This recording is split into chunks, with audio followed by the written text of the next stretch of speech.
xilli weli xiisad dagaal oo u dhaxaysa laba beelood oo walaalo ay ka taagantay degmada Walaweyn ee gobolka Shabeellada Hoose kadib dagaal beeleed ka dhacay maalin ka hor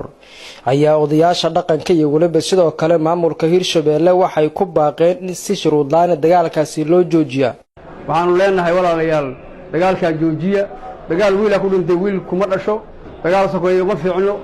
waxa hadda maxaan ku raadayay hadii la dhinto oo la dhaawacmo hadhow wada hadal u dambayn doono هذا وضع لك وضع معها وضع الكي هذا أجوبته هلك كوجوجيو أنا جو عدكيجا عدك وضياش بقى كجالجعل يورير هيران والله وعن لناي عدر عن كلناي هلا جوجيو دجالكم وحال الشيء إن عددك ولا لها وكدر الرأي شباب لذا هاسو دجمة ولا وين دجال كاس جوجيو وضعف نمو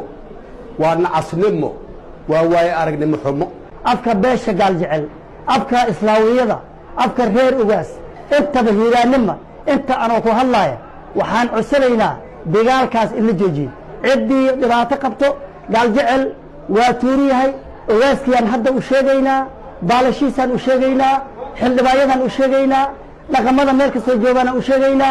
نبضونا وشجينا باق هاينا كذب عدي قعن قاضو قال جعل ذنبي كذا شيء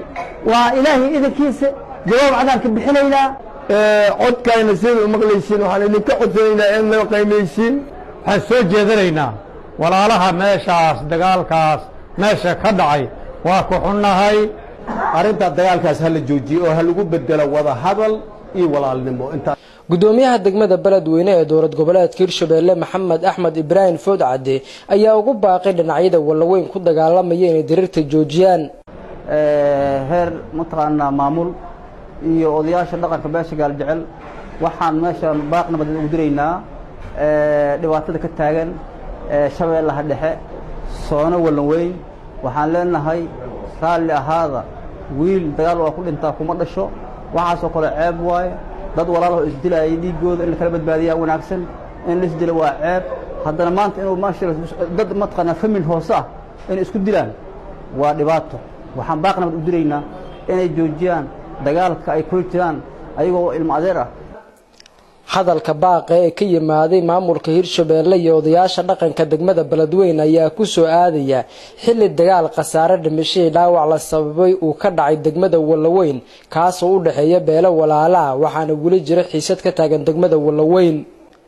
Walaweyn ee Shabeellada Hoose ayaa ka tirsan maamulka Koonfur Galbeed Soomaaliya mana jirto wax war ah oo ay ka soo saareen ee ku aadan dagaal beeleedyada ka soconaya degmadaasi Cabdishakuur Maxamed Xasan Zab TV beledweyne